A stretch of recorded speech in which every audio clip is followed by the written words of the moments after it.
Hi, welcome to the first of the Community of Readers videocasts. There's going to be 52 of these throughout 2011 as we follow the weekly readings for the Monkey Bar Challenge. This is the first week, so we're in Genesis, right at the start, chapters 1 to 11. This is called A Whole New World. I don't know about you, but if you've heard the creation stories over and over again, the stories of Noah and his ark, of Cain and Abel, the Tower of Babel, they can just seem like they've just become repetitious. But I think that there's so much more to these stories than meets the eye.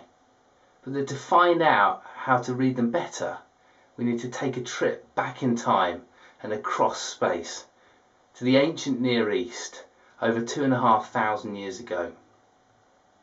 At that time, the Israelites lived under Babylonian occupation, and they were surrounded by the mythology of Babylonia. Everywhere they went, the ceremonies, the rituals told them the stories of the Babylonian gods and the mythology that surrounded them. And there are stories about creation, about a flood, about brothers that fight, that give us a whole new perspective on what the writers of Genesis were trying to do with the creation story, with the story of Noah, with the story of Cain and Abel. These stories I want to tell you about are very ancient. They're older even than the time of those Babylonians. They go back to the old Babylonian Empire, nearly 1,500 years previous. And they're called epics. They're sort of myths that you'd tell by firelight, or you would proclaim through public ritual. Each year, for example, in Babylon, the creation epic was celebrated through the ascension of the king at the new year. And the epic of creation tells the story of Marduk, the god who slays Tiamat, the god of the sea, of chaos. And so when we read Genesis chapter 1 and we read of this single God creating the world out of the waters, but in order, not chaos, we see this striking resemblance to this Babylonian myth. There's another myth called the Epic of Atrahasis, and in it tells the story of the creation of the world, the creation of humankind, where humans are made to dig out the riverbeds, the Tigris, the Euphrates, and the other one, whose name I can never remember, the same ones in the Garden of Eden story.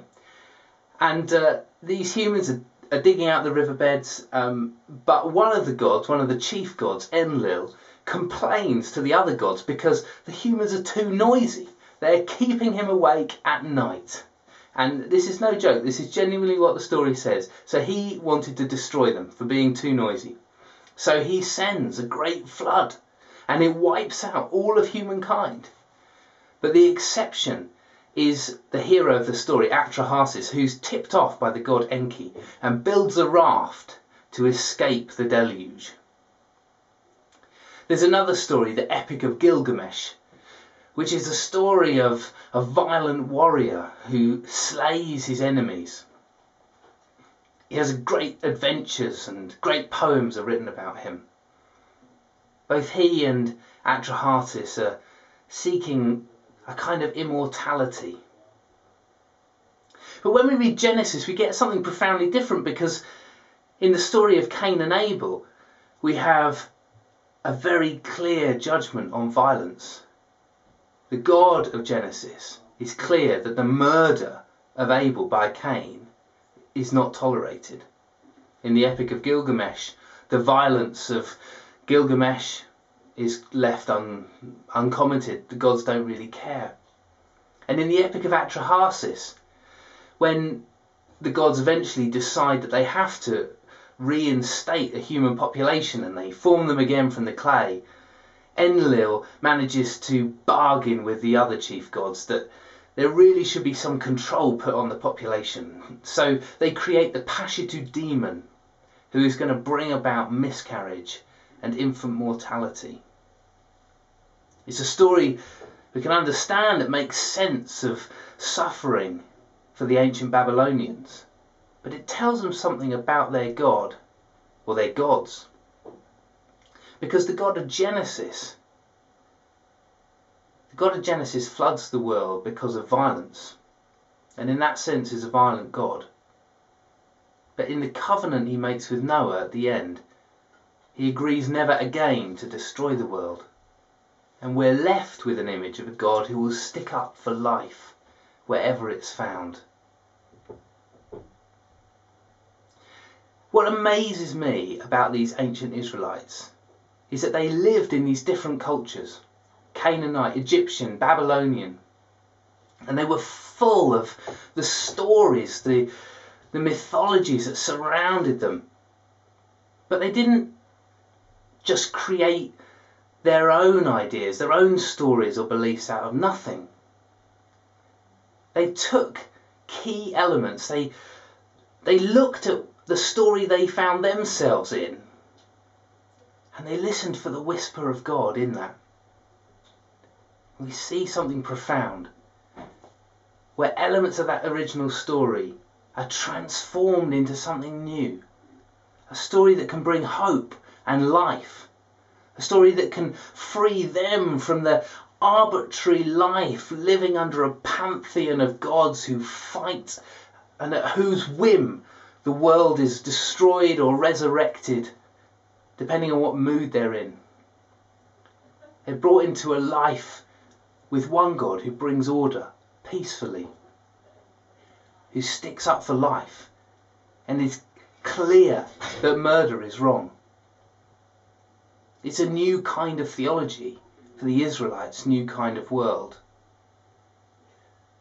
But the thing is, I don't think that any of us need persuading, if we are Christians today, that there's only one God. That's just part of what we think. But how might those Genesis stories connect with us and inspire us to think about the stories we find ourselves in, and how we can rethink the stories of our world and reshape them to bring transformation? So here's some questions to leave you with.